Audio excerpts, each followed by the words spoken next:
Do you think Sen's scale after this loss? Ravish, the only thing I'm thinking with Sen, and this is clearly just based off what we've watched just now, one match, which is not a good enough sample size for me to have an opinion, but I'm going to have one anyway. I would like for Sentinels to only have one duelist. I don't give a f if it's Redux. I don't give a f if it's Narrate. Doesn't matter. But it would make more sense for it to be Redux, since Narrate has played the Sovas and those kinds of agents before, Breach and stuff. I think that would definitely be a direction they can go. That's about my only take on it. Outside of that, I think KYU, considering it's his first time calling on the VCT stage, did a pretty good job at beginning of rounds, but they didn't get far enough into rounds where mid-rounding actually took any effect. However, Sen's strat book right now fully just consisted of A hits and B hits, it felt like. That B split was the only other one that I saw they were trying to do, and it kept failing. I didn't see much mid-rounding.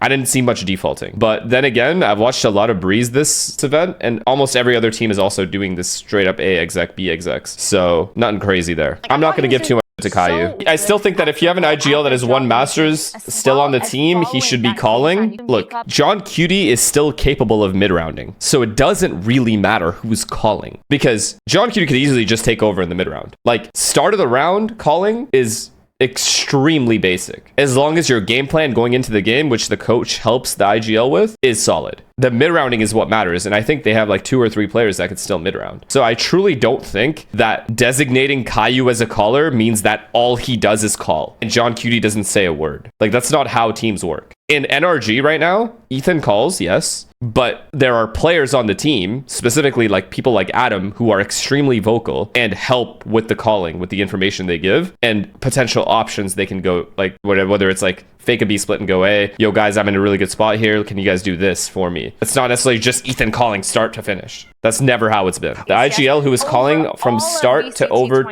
is no, wrong. People like Crashies and even someone like maybe Alpha, there is a second player on that team, maybe it was Chronicle, do a lot of mid-rounding as well. I guarantee it. It's not just Boaster. Based on their comms content, I don't think that most teams show strats in comm videos, and that's why you don't hear other players calling. They specifically make the comm videos so you don't hear the strats. So you actually don't know who's making the call, ever.